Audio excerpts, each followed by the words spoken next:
वन्दे उमापतिं सद्गुरुं वन्दे जगत्कर्णां वन्दे पन्नगभूषणं मृगधरं वन्दे पशुनापतिं।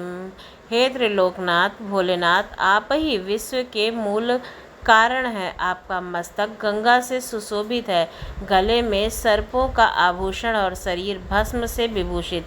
आपके चरणों की शरण में आकर हम अपने समस्त पाप, भय और कष्टों को त्यागते हैं। आपकी कृपा से ही जीवन में शांति, भक्ति और मोक्ष का मार्ग प्रशस्त होता है। हे माँ पार्वती, आप करुणा और शक्ति की देवी हैं। आप ही जननी हैं, आप अन्नपूर्णा हैं, माता गौरी हैं, जो अपने भक्तों को अक्षय सौभाग्य, प्रेम और परिवार का सुख प्रदान करती हैं। आपकी गोद में बैठा हर भक्त अपने आप को संसार के समस्त दुखों से मुक्त पाता है। भगवान शिव को समर्पित अब भाद्रपद मास के कृष्ण पक्ष की त्रयोदशी को बुद्ध प्रदोष व्रत रखा जाएगा। बुद्ध प्रदोष व्रत 20 अगस्त 2025 को है। मान्यता है कि प्रदोष व्रत करने से भगवान शंकर की असीम कृपा प्राप्त होती है। प्रदोष व्रत का फल दिन दूना रात चौगुना असर करता है। प्रदोष व्रत की महिमा का विस्तृत वर्णन शिव महापुराण में वर्णित है। हिंदू पंचांग के अनुसार त्रयोदशी तिथि 20 अगस्त को दोपहर 1:58 पे शुरू होगी। वहीं पर 21 अगस्त को दोपहर 12:44 पर समाप्त होगी। प्रदोष व्रत के दिन शिव पूजन प्रदोष काल में करना अत्यंत शुभ माना गया है। इस दिन प्रदोष पूजा मुहूर्त शाम को 6:00 से रात 9:07 तक रहेगा। पूजन की कुल अवधि 2 घंटा 12 मिनट की होगी। जानते हैं व्रत की विधि, फिर सुनते हैं कथा। प्रदोष व्रत के दिन सूर्योदय से पूर्व उठकर स्नान आदि से निवृत्त होकर स्वच्छ वस्त्र धारण करना चाहिए। इसके बाद पूजा स्थल की साफ सफाई करनी चाहिए। अब भगवान शिव का पंचामृत से अभिषेक करें। इसके बाद भगवान शिव और माता पार्वती की विधि विधान से पूजा करें। बुद्ध प्रदोष का व्रत का पाठ करें या सुने। अंत में भगवान शिव और माता पार्वती की आरती उतारें। ये रही प्रदोष व्रत की जानकारी। ओम नमो पार्वती पते हर हर महादेव। अब आइए सुनते हैं दुर्लभ कथा। देवी पार्वती और भगवान शिव के बीच हुए संवाद के माध्यम से। एक बार माता पार्वती और भगवान शिव सृष्टि का भ्रमण कर रहे थे। पथ में वे एक निर्जन वन से गुजरे। वहाँ पत्थर के नीचे एक छोटा सा कीड़ा बिलबिलाता हुआ दिखाई दिया। धूल और कांटों से लिपटा हुआ दर्द से तड़प रहा था, जिसे देखकर माता पार्वती का हृदय करुणा से भर गया और उन्होंने आश्चर्य और पीड़ा से भगवान शिव से जो पूछा वह एक कहानी के माध्यम से आप सभी सुनिए। एक बार भगवान शंकर और माता पार्वती जी साथ साथ पद यात्रा पर संसार भ्रमण के लिए निकले थे। संसार में अनेक स्थानों पर घूमने के बाद एक बार देवी पार्वती जी थक गईं और उन्होंने भगवान शिव से थोड़ी देर विश्राम करने के लिए कहा। भगवान शिव ने विश्राम करने के लिए हामी तो भर दी और फिर वे दोनों एक बड़े से पीपल के पेड़ के नीचे छांव में बैठ गए। थोड़ी ही देर बाद भगवान शिव अपनी करवट बदल कर लेट गए। देवी पार्वती की नज़रें उन चींटियों की कतार पर टिकी हुई थीं जो एक जगह से दूसरी जगह पर रेंगती हुई जा रही थीं। चींटियों के बीच में रास्ते पड़ रहे थे। एक रेंगने वाला कीड़ा जिसे वे चींटियां लगातार चलते हुए काट रही थीं, वह कीड़ा अपनी रक्षा करने में असमर्थ था क्योंकि चींटियां बहुत सारी थीं और कीड़े को इस तरह चींटियों के काटने से अत्यंत ही पीड़ा हो रही थी। वह अपनी रक्षा के लिए छटपटा रहा था। माता पार्वती जी यह दृश्य देखकर दुखी होने लगी। माता कैसे न कैसे करके उस कीड़े की पीड़ा मिटाना चाहती थी, लेकिन खुद करने में असमर्थ थी। तो माता ने कीड़े को इस समस्या से मुक्ति दिलाने के लिए भगवान शिव से प्रार्थना की।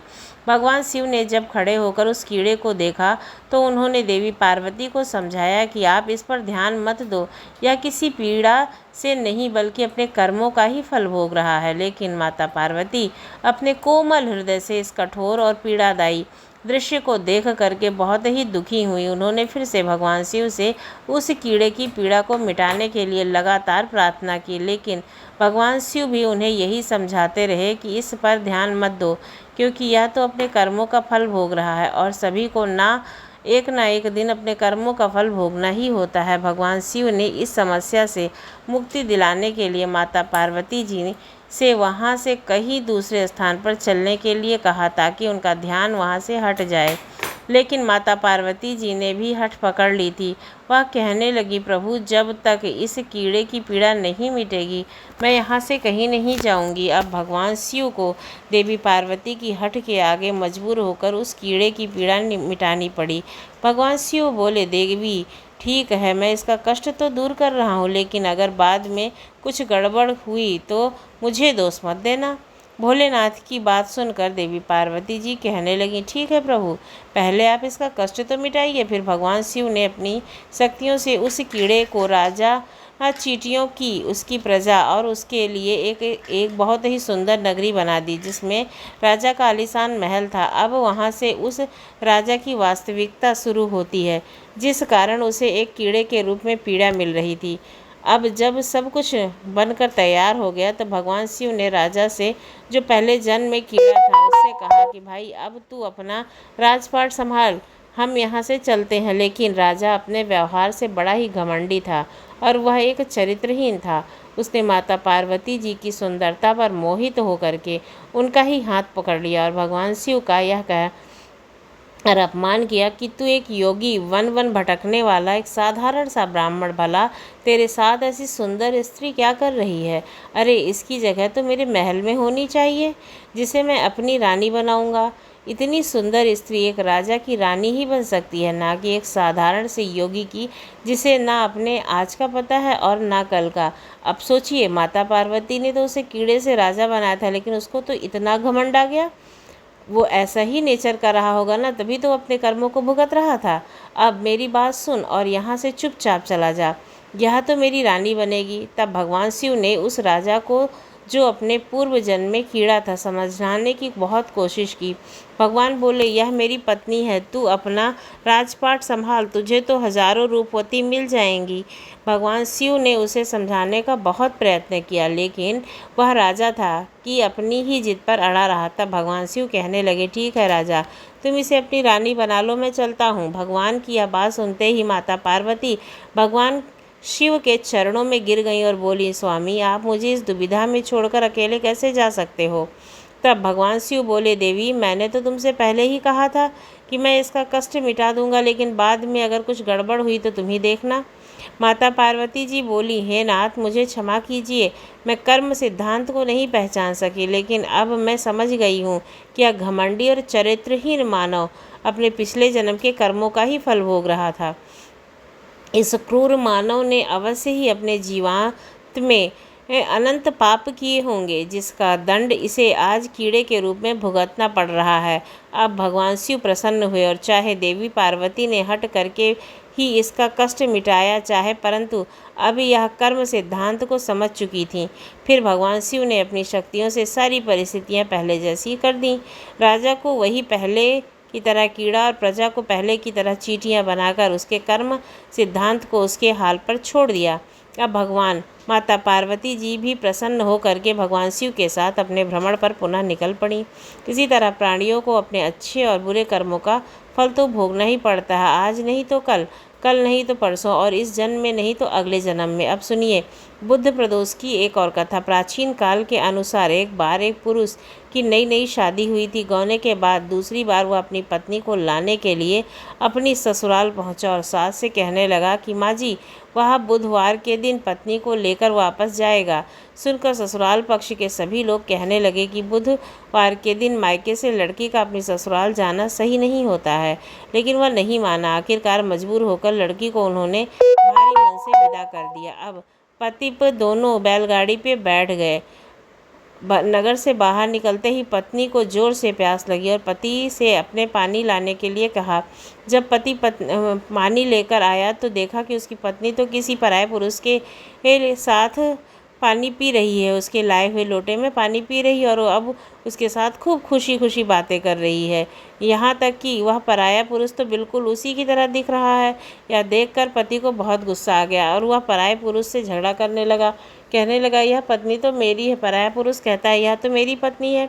दोनों के बीच में झगड़ा होता देखकर वह भी भीड़ इकट्ठी हो गई। इतने में ही सिपाही आया और उस महिला से पूछा कि सच सच बताओ, तुम्हारा पति इनमें से कौन है। लेकिन महिला दोनों पुरुषों को एक ही शकल होने के कारण अपने असली पति को पहचान ही नहीं पा रही थी। फिर वह नहीं बता पाई कि उसका पति कौन है। तब वह पुरुष भगवान शंकर के मन ही मन प्रार्थना करने लगा कि हे प्रभु, हे महादेव, हमारी रक्षा कीजिए। मुझसे बड़ी भूल हो गई है जो मैंने अपने सास ससुर की बात नहीं मानी और बुधवार को अपनी पत्नी को विदा करके ले आया हूँ। महादेव जी, मुझे क्षमा कर दीजिए।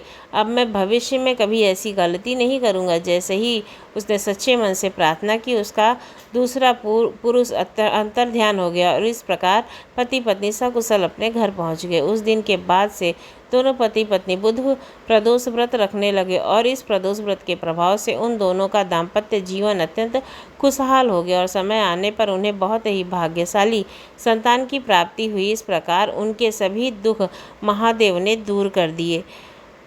इसलिए बुद्ध प्रदोष को पढ़ने वाले प्रदोष को रखने से महादेव अपने भक्तों की हर समस्या को दूर करते हैं, उनकी सभी बाधाएं दूर कर देते हैं, उनके सभी कष्ट मिटा देते हैं और अपने भक्तों के जीवन में सुख समृद्धि और खुशहाली भर देते हैं। अब सुनिए भगवान शिव की एक और कहानी। आप सभी श्रोताओं से अनुरोध है कि इस कहानी को पूरा अवश्य सुनिए। एक समय की बात है जब श्री राम जी वनवास समाप्त होने के बाद राज्य सिंहासन पर बैठे थे। उस समय माता पार्वती और भोलेनाथ जी विचरण कर रहे थे। भोलेनाथ ने देखा कि भगवान श्री राम दादाजी का श्रद्धा का भंडारा हो रहा है। तब भगवान भोलेनाथ जी ने सोचा कि चलो मैं श्री राम के घर चलता हूँ, इसी बहाने राम जी के दर्शन भी कर लूँगा। तब भोलेनाथ ने माता पार्वती से कहा, हे देवी, तुम कैलाश धाम को जाओ, हमारे लिए स्वादिष्ट भोजन बनाओ, मैं बस थोड़ी ही देर में आता हूँ। माता पार्वती ने भोलेनाथ की बात मान ली और वे कैलाश धाम को चली गईं। इधर भोलेनाथ जी पहुँच गए भगवान श्री राम के घर और ब्राह्मणों के साथ पतंग में जो वहाँ पंक्तियाँ थीं वहाँ बैठ गए और भंडारा ग्रहण करने लगे। आसन पर विराजमान सभी ब्राह्मणों को माता सीता ने पेट भर भोजन कराया। उसके बाद सभी ब्राह्मण भोजन करके उठकर चले गए, लेकिन भोलेनाथ बैठे रहे। भोलेनाथ भी एक ब्राह्मण के रूप में भंडारे में गए हुए थे। तब माता जानकी ने लक्ष्मण जी की धर्मपत्नी उर्मिला से पूछा कि सभी ब्राह्मण चले गए। तो माता उर्मिला बोली कि सभी ब्राह्मण तो उठकर चले गए हैं, लेकिन केवल एक ही पुरुष बैठा हुआ है। तब माता जानकी जी बोली, अच्छा कोई बात नहीं, थोड़े ज़्यादा भूखे होंगे, इसलिए इन्हें अच्छे से भोजन करा दो। तब माता जानकी उर्मिला सहित अपनी सखियों के साथ भोलेनाथ को भरपेट भोजन कराने लगीं। भोलेनाथ भोजन करते गए, खाते ही गए, लेकिन उनका पेट नहीं भरा, उनकी भूख शांत ही नहीं हुई और वे भोजन करते ही चले गए। माता जानकी जी की रसोई का सारा सामान खत्म हो गया, लेकिन भोलेनाथ तो उठे ही नहीं। तब माता सीता जल का लोटा लेकर भोलेनाथ के पास गईं और बोली, बाबा यह जल ग्रहण कर लो। तब भोलेनाथ बोले, जी देवी, अब आधा भोजन कर लूँगा तभी पानी पीऊँगा।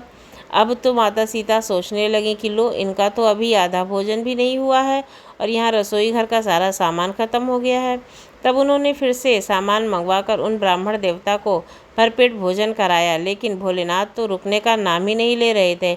इतनी ही देर में माता कैकेयी आ गई और पूछने लगी, क्या हुआ बेटी, तुम सब परेशान क्यों लग रही हो। तो जानकी जी बोली कि माता सभी ब्राह्मण तो उठकर चले गए हैं, केवल एक ही ब्राह्मण बैठे हैं जो उठने का नाम ही नहीं ले रहे हैं, बताइए अब क्या करूं। तब माता कैकेयी ने फिर से सामान मंगवाया। इतने में ही भोलेनाथ ने आवाज़ लगाई, लेते आओ, बहुत ज़ोर से भूख लगी है। तब माता जानकी जी बोले, बाबा अभी तो आटा साना है, थोड़ी पूरी पका लूँ तो फिर लेकर आती हूँ। तब भोलेनाथ जी बोले, अरे बेटा आटा ही ले आओ, मैं तो आटा ही खा लूँगा। अब तो भोलेनाथ ने आटा, दाल, चावल सब कुछ बिना बने ही रसोई घर से ले आने से पहले ही समाप्त कर दिया। माता सीता हार कर दौड़ी दौड़ी श्री राम के पास गई। उन्हें परेशान देखकर श्री राम बोले, क्या हुआ जानकी जी, इतना परेशान क्यों हो। तब माता जानकी बोली कि हे प्रभु, सभी ब्राह्मण तो उठकर चले गए हैं, केवल एक ब्राह्मण ऐसा है जो जा ही नहीं रहा, जिसने भंडार खाली कर दिया है। राशन मंगवा कर लाओ, रसोई घर में जाने से पहले ही बोरियां समाप्त कर दे रहा है। सीता जी की बात सुनकर श्री राम बोले, चलो देखता हूँ कि ऐसा कौन आया है। श्री राम जी भंडारे में पहुँचे तो देखा और पहचान गए, अरे यह तो भोलेनाथ जी हैं। तब श्री राम ने भोलेनाथ को मन ही मन प्रणाम किया और कहने लगे कि जानकी जी, इन्हें तो कोई नहीं खिला सकता, इनको तो केवल अन्नपूर्णा माता ही खिला सकती हैं। तब राम जी ने मन ही मन माता पार्वती को बुलाया और तब माता पार्वती जी प्रकट होकर बोली, क्या हुआ श्री राम जी, आपने मुझे याद किया है। तब भगवान श्री राम बोले, माते यह बाबा तो उठने का नाम ही नहीं ले रहे हैं, जरा देखिए। तो अब माता पार्वती जी बोली, इन्होंने तो कहा था कि पार्वती तुम कैलाश पर खाना बनाओ, मैं अभी आता हूँ, लेकिन मेरे स्वामी तो स्वयं यहाँ अकेले अकेले आकर खा रहे हैं। तब माता पार्वती जी बोली, चलो मैं देखती हूँ। तब माता ने एक लड्डू भोलेनाथ की थाली में रख दिया और भोलेनाथ उस लड्डू को खाने लगे। तब तो भोलेनाथ खाते चले गए, लेकिन लड्डू ख़त्म ही नहीं हो रहा था। भोलेनाथ सोचने लगे कि भला यह लड्डू ख़त्म क्यों नहीं हो रहा है, यह तो जाना पहचाना लड्डू लग रहा है। भोलेनाथ जी ने सोचा कि यह लड्डू कौन, माता सीता उन्हें कहाँ से खिला रही हैं। तब उन्होंने नज़र उठाकर माता सीता को देखना चाहा। तब सामने माथे पर लाल बिंदी लगाए स्वयं माता अन्नपूर्णा खड़ी थी। माता बोली, कितने लड्डू रख दूँ? माता पार्वती को देखते ही भोलेनाथ बोले, बस हो गया, मेरा पेट भर गया। भोलेनाथ जी अब उठ गए। अब उनका पेट वास्तव में भर चुका था। भोलेनाथ जी भोजन करके उठ गए। तब भगवान श्री राम जी ने सीता जी सहित भोलेनाथ और माता पार्वती का बहुत ही आदर सत्कार किया और भोलेनाथ से प्रसन्न होकर माता जानकी को अखंड सौभाग्यवती होने का आशीर्वाद दिया। फिर भगवान शिव देवी पार्वती सहित अंतर ध्यान हो गए। प्रेम से बोलिए भगवान शंकर की जय।